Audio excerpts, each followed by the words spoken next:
देखिए स्टूडेंट्स, मैं आपको यहाँ पर ऑप्टेटिव डायरेक्ट इंडायरेक्ट सिखा रहा हूँ। Direct to indirect optative sentence होते हैं।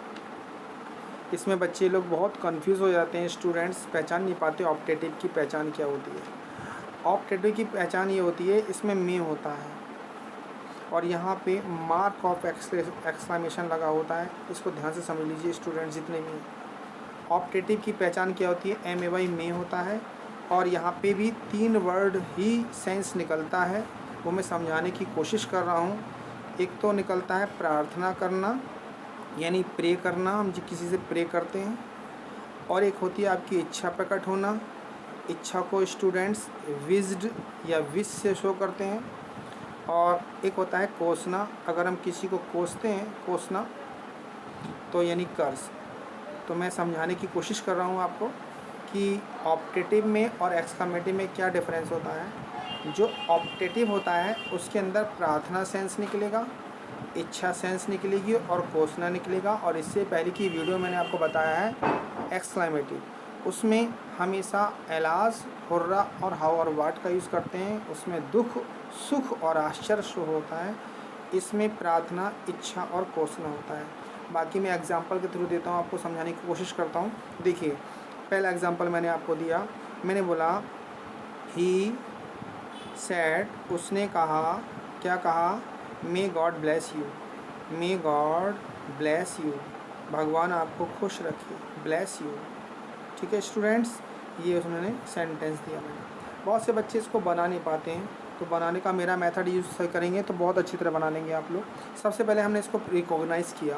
ये रिकॉग्नाइज़ का मतलब होता है हमने पहचाना कि किस कैटेगरी से है, एक्सक्लेमेटिव है, ऑप्टेटिव है।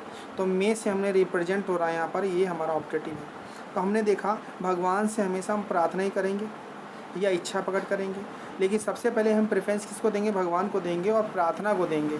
तो देखा हमने गॉड ब्लेस यू, भगवान तुम्हें खुश रखे, तो आपने बनाया ही। इस सैड और सैड टू की जगह यहाँ पे प्रेड लिखना है, प्रेड, प्रार्थना की। दैट लगा दिया, वही नियम है पुराना वाला। फिर स्टूडेंट यहाँ पे आके अटक जाते हैं, वहाँ पे सब्जेक्ट नहीं सेलेक्ट कर पाते। यहाँ पे सब्जेक्ट गॉड है तो गॉड लेंगे और मे का स्टूडेंट माइट हो जाता है। गॉड माइट ब्लेस माने आशीर्वाद देना हो गया। और यहाँ पे आके फिर उनकी गाड़ी घूम जाती है, अटक जाती है। You is the second person so it will be change according to object. Object में कुछ है नहीं तो पुराने सारे नियम फेल हो जाते हैं। इसलिए आपको मेरा लॉजिक याद करना है, जो मैं बता रहा हूँ उसको ध्यान से सुनिएगा। आप इस वाली बात को किसी तीसरे थर्ड पर्सन से कह दीजिए, यहाँ पर वर्ड आपके सामने निकल जाएगा। देखिए ही सैड, उसने कहा, मे गॉड ब्लेस यू, भगवान तुम्हें खुश रखे। अगर मैं ये बात आपको बताऊंगा तो ऐसे तो बताऊंगा, उसने मुझसे कहा कि भगवान मुझे खुश रखे, तो ऑटोमेटिक में आ गया। या आप भी किसी अपने फ्रेंड्स को कह सकते हैं इस बात को। अगर इस थर्ड पर्सन को कहना है ये बात, तब आपको ये चीज़ आपके माइंड से अपने आप निकल के आएगी। अभी मैं आपको बहुत सारे एग्जाम्पल दूंगा, समझाने की कोशिश कर रहा हूँ। देखिए नेक्स्ट, इच्छा पे देता हूँ। मैंने कहा ही सैड, उसने कहा, कॉमा, अब मैं इच्छा पे दे रहा हूँ। मैंने कहा मे यू लीव लॉन्ग, तुम दीर्घ आयु जियो। ठीक है, मे यू लीव लॉन्ग। तो ही, इस सैड की जगह मैंने क्या लगा दिया, इच्छा पकड़ने के विश लगा दिया। ही विज्ड, कॉमे की जगह दैट आ गया। Students use the second person, it will change according to object. Object में कुछ है नहीं, तो बहुत से टीचर्स वगैरह कहते हैं यू का यू रहने लगा रहने। तो मगर आप ज़रा सोचो कि यहाँ पे आएगा क्या। देखो मैंने आपको क्या लॉजिक दिया था, मैंने दिया था ये बात किसी तीसरे से कहिए ज़रा। ही सैड, उसने कहा, मे यू लिव लॉन्ग, तुम दीर्घायु जियो, मतलब तुम लंबी उम्र जियो। ये बात किसी से कैसे कहोगे आप उससे ऐसे तो कहोगे कि उसने मुझे कहा कि उसने इच्छा प्रकट हुई कि मैं लंबी आयु जियो, आई माइट लिव लॉन्ग, मैं लंबी आयु जीऊँ।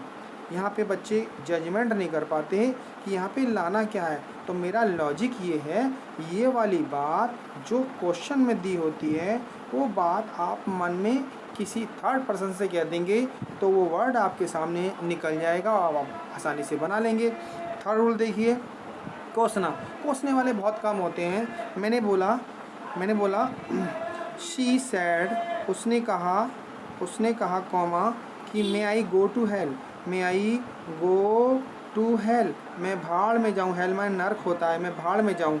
ठीक है स्टूडेंट्स, तो हमने यहाँ बनाया शी, सी यहाँ पे लिख दिया ए, यहाँ पे आपको कोसा है तो कर्स लगा दीजिए, सी कर्स्ड, उसने कोसा, क्या कोसा, अब वही चीज़ आई, मेरी वाली बात समझ आई। यहाँ पे आएगा दैट, अब आप यहाँ पे आके अटक जाएंगे, आई फर्स्ट पर्सन है, सब्जेक्ट के अनुसार हो जाएगा ये।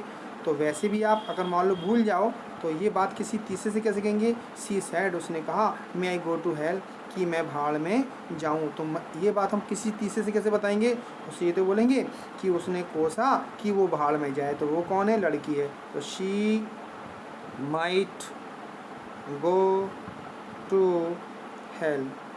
ठीक है स्टूडेंट्स, आपको समझ में आ रहा होगा। मैं यहाँ पर आपको एक लॉजिक और देना चाहता हूँ, ताकि बहुत से स्टूडेंट्स इस सेंटेंस को डायरेक्ट से इनडायरेक्ट बनाते हैं ना, तो उन्हें प्रॉब्लम क्रिएट होती है। तो उस प्रॉब्लम को ही मैं दूर कर दे रहा हूँ आज अपनी वीडियो के द्वारा, ताकि आप अपने आप सारे सेंटेंस बना सकते हैं। देखिए बच्चों, देखिए स्टूडेंट्स, मेरी बात को समझिए, मैं क्या कहना चाहता हूँ। देखिए, मैंने अपना एक लॉजिक दिया आपको, आपसे ही पूछ रहा हूँ मैं, आप देखो कैसे जादू मंत्र से बनाएंगे। सी सेड टू मी, उसने मुझसे कहा, यू आर वीक, आप कमज़ोर हैं। देखिए बात को मैं क्या समझाना चाहता हूँ। आपने कहा मैं तो बना लूँगी। देखिए कहाँ पे जाके आपकी गाड़ी अटकती है। आपने कहा सी लिख दिया, ओके, सेड टू की जगह टोल्ड में कन्वर्ट कर दिया, वेरी गुड, मी भी लिख दिया, वेरी गुड, कॉमे के दैट भी लगा दिया, और गुड। अब यू क्या है, आपका सेकंड पर्सन मिलता है ऑब्जेक्ट के अनुसार। ऑब्जेक्ट में अब यहाँ पे बच्चा के कंफ्यूज हो गया कि आई लगाऊँ, मी लगाऊँ या माई लगाऊँ, यहाँ पे वो कन्फ्यूज़न हो गया। तो मैंने आपको अपना मंत्र दिया है क्या, कि ये वाली बात आप किसी तीसरे पर्सन से कहेंगे तो कैसे कहेंगे, सी सेड टू मी, उसने मुझे बोला, लड़की है कोई, उसने मुझे बोला, यू आर वीक, तुम कमज़ोर हो। तो मैं बात आपको कैसे कहूँगा, उस लड़की ने मुझे बोला कि मैं कमज़ोर, मैं आ गया ना, मैं ऑटोमेटिक मी का आई हो गया, और आई आपको पता है के साथ आवाज़ लगाते हैं, आई वाज वीक, ये वीक हो गया। ठीक है स्टूडेंट्स, एक चीज़ आपने यहाँ पे सीखी। यहाँ पे दूसरी चीज़ भी सिखाना चाहता हूँ ताकि आपको और भी अच्छा लगे पढ़ने में। देखिए, कुछ इच्छा प्रकट करने वाले सेंटेंस ऐसे होते हैं जिनमें हम आई के साथ हमेशा वर्ग का प्रयोग करते हैं, नहीं तो पूरी ग्रामर में कहीं भी आई का साथ वर्ग का प्रयोग नहीं होता, आई के साथ हमेशा वाज का प्रयोग होता है। अगर आपसे कोई पूछे कि आई के साथ वर्ग का प्रयोग कहाँ होता है, तो कहना जहाँ पर इच्छा प्रकट होती है, यानी कि कंडीशनल इच्छा प्रकट होती है, वहाँ हम आई का प्रयोग करते हैं। जैसे काश मैं डॉक्टर हो जाऊँ, या काश मैं हीरो बन जाऊँ, या काश मैं इंजीनियर बन जाऊँ, तो हम क्या बोलते हैं, वुड दैट। क्या बोलते हैं इंग्लिश में, वुड दैट, काश आई वर डॉक्टर, काश मैं डॉक्टर हो जाऊँ, काश मैं इंजीनियर हो जाऊँ।